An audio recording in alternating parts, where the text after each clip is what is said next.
उसकी जो NICU ward में जो आतिशज़दगी का इंतहाई अफसोसनाक वाक़या पेश आया और यहाँ चिल्ड्रन हॉस्पिटल में एनआईसीयू जो नौज़ायदा बच्चों का आईसीयू होता है उसमें इंतहाई अफसोसनाक जो आतिशज़दगी का वाक़या पेश आया सुबह 7:15 बजे। उसमें इस वक्त तक 14 बच्चों की हलाकत की कंफर्मेशन हो चुकी है। एक बच्चा जो है उसको स्टाफ ने बचा लिया। अब तक की जो इब्तदाई रिपोर्ट्स हैं उसके मुताबिक ये आग जो शुरू हुई वो शॉर्ट सर्किटिंग की वजह से हुई और उसके बाद चूँकि आईसीयू में और ख़ास तौर पे जो नौज़ायदा बच्चों का आईसीयू होता है उस वार्ड में गैस के सिलेंडर्स, गैस की लाइंस और दीगर बहुत सारे प्लास्टिक के इंस्ट्रूमेंट्स होते हैं, तो बहुत तेज़ी के साथ वो आग जो है वो आईसीयू में फैली और अनफॉर्चुनेटली उससे जैसे मैंने बताया कि 14 बच्चों की हलाकत हो गई, जो कि इंतहाई अफसोसनाक है और मैं समझता हूँ कि बहुत बड़ा ये एक अलमिया है। अभी तक जो मेरी इंतज़ामिया से बात हुई, ईडी साहब मौजूद हैं, सेक्रेटरी हेल्थ मौजूद हैं, 4 हमारे वहाँ पे डॉक्टर्स, 2 डॉक्टर्स और 2 नर्सेज़ और पैरामेडिक्स वहाँ मौजूद थे। वो महफूज रहे हैं इस आग में। उन्हीं में से एक ने एक बच्चे को बचाया। उसके अलावा जो चंद मदर्स थी, माएँ वहाँ मौजूद थीं लेकिन वो साइड पे थीं, वो महफूज रहीं। इस वक्त तक हतमी तौर पे इस वाक़े की जो कॉजेज़ हैं, जिन वजूहात की बुनियाद पर यह वाक़या हुआ है उनका तयन नहीं किया जा सका, लेकिन हमारे जो फोरेंसिक के हेड हैं वो इस वक्त मौजूद हैं। मैंने अभी जाए हादसा का मुआयना किया है, वो जायज़ा ले रहे हैं कि किस जगह से शॉर्ट सर्किटिंग हुई। कुछ लोग ये भी कह रहे हैं उन्हीं में से कि जो एयर कंडीशनड हैं उनका कंप्रेसर में धमाका हुआ है और उसके बाद ऑक्सीजन लाइंस में ये आग फैली है। बहरहाल ये बात तय है कि ये धमाका शॉर्ट सर्किटिंग से हो या एयर कंडीशन के कंप्रेसर से हो।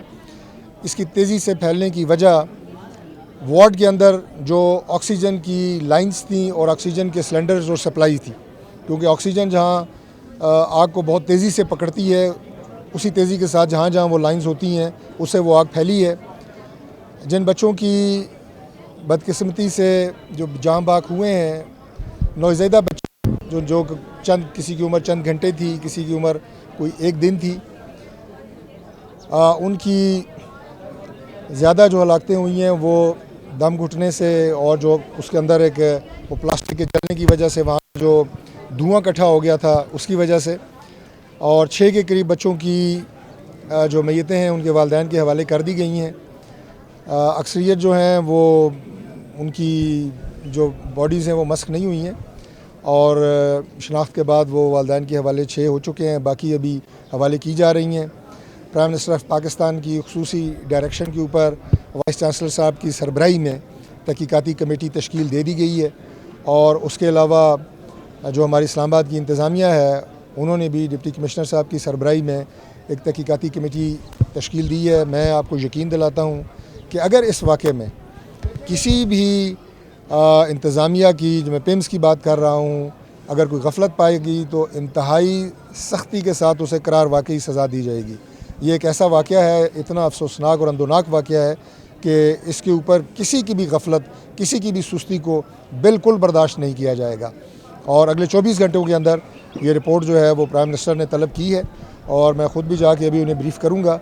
आज सुबह ईद मिलादुन्नबी का इवेंट था, कॉन्फ्रेंस थी जिना कन्वेंशन सेंटर में और प्राइम मिनिस्टर साहब वहाँ पे उन्होंने तशरीफ़ लेके आना था, तो मैं सुबह 9 बजे वहाँ पे गया और वहाँ पे मुझे इतला मिली तो प्राइम मिनिस्टर साहब के आने से पहले मैं यहाँ पिम्स आ गया फ़ौरी तौर पे। मेरे साथ फ़राह अकबर साहब हैं, हमारी MN है इस्लामाबाद से, और अभी जाके हम प्राइम मिनिस्टर साहब को जो इब्तदाई रिपोर्ट है वो देंगे और जितना भी इस पर अफसोस का इज़हार किया जाए वो कम है।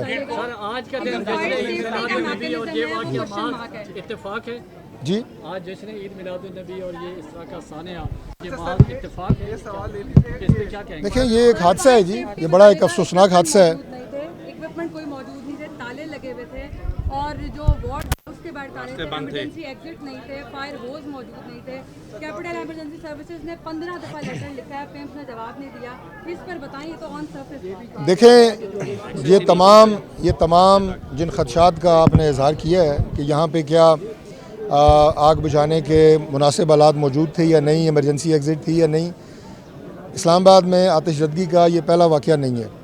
इससे पहले भी जो वाक़यात हुए हैं उसके बाद सरकारी इमारतों को और बिलखुसूस पिम्स जैसे सेंसिटिव हॉस्पिटल को, जो हमारा सिर्फ इस्लामाबाद का नहीं बल्कि इस पूरे रीजन का सबसे बड़ा अस्पताल है, तो यहाँ मुकम्मल तौर पे तमाम हमारे जितने भी यहाँ पे डिपार्टमेंट्स हैं उसमें इमरजेंसी एग्ज़िट्स, उसमें आग बुझाने के आलात, उनकी फराहमी को यकीनी बनाना, ये इससे पहले तमाम हिफाजती इक़दाम जो हैं ये लिए जा चुके हैं। लेकिन अगर किसी जगह पे, मैं दोबारा ये बात कहूँगा, ये गफलत पाई गई तो मैंने अभी ईडी साहब से और सेक्रेटरी साहब दोनों मेरे साथ मौजूद हैं, ये बात हम पहले कर चुके हैं। अगर किसी जगह पे कोई गफलत पाई गई तो ना तो किसी की गफलत को छुपाया जाएगा और ना ही इसे बर्दाश्त किया जाएगा किसी भी सूरत में।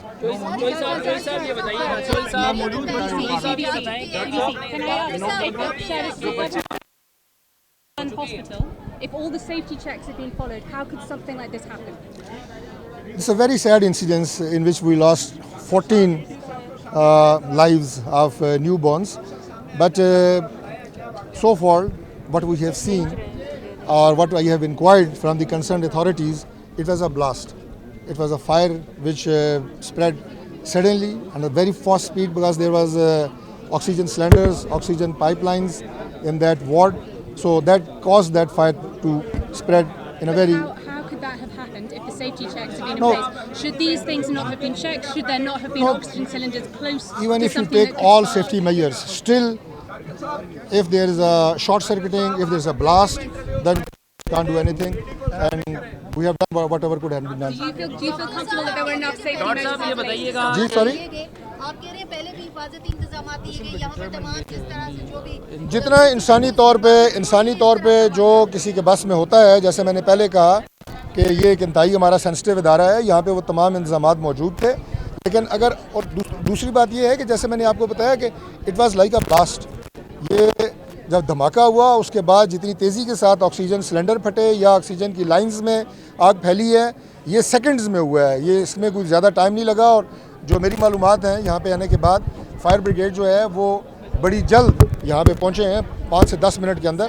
और उसके बाद कहना है कि रेस्क्यू ऑपरेशन भी यहाँ पर बहुत ताख़ीर से शुरू हुआ है। अगर रेस्क्यू ऑपरेशन बर वक्त होता या इंतजाम अच्छे होते तो इतने बड़े पैमाने पर ये नुकसान ना होता। देखें, जिस यूनिट में आग फैली है उसी एक वार्ड में जितनी भी बच्चों की जानें गई हैं वो सिर्फ एक वार्ड के अंदर जो आग फैली है उससे गई हैं, बाकी उस आग को फैलने से रोका गया है। आपने देखा है कि ये तमाम वार्ड्स दाएं और बाएं आपस में जुड़े हुए हैं, लेकिन उसी एक वार्ड उसको कहें या हॉल कहें जिसमें ये 15 बच्चे मौजूद थे, उसी में आग को रोका गया है, बावजूद इसके कि दाएं बाएं भी इसी तरह की सिचुएशन थी, प्लास्टिक और ऑक्सीजन के सिलेंडर्स। बहरहाल मैं दोबारा ये बात कहूँगा कि गफलत अगर किसी की होगी वो ना हम उसको छुपाएंगे ना उसे बर्दाश्त करेंगे। ये प्राइम मिनिस्टर की बहुत वाज़ेह डायरेक्शंस हैं और वो ख़ुद इसके ऊपर बहुत गमज़दा भी हैं और बहुत बरम भी हैं। आखिरी सवाल, नौमौलूद बच्चों की आपने कहा शनाख्त करके वापस कर दिया, नौमौलूद बच्चों की शनाख्त कैसे की गई जब वो जल चुके थे? मैंने पहले अर्ज़ किया है जी, मैं ज़्यादा इसमें तफसीलात में नहीं जाऊँगा, लेकिन ज़्यादातर बच्चों की जो हलाकतें हुई हैं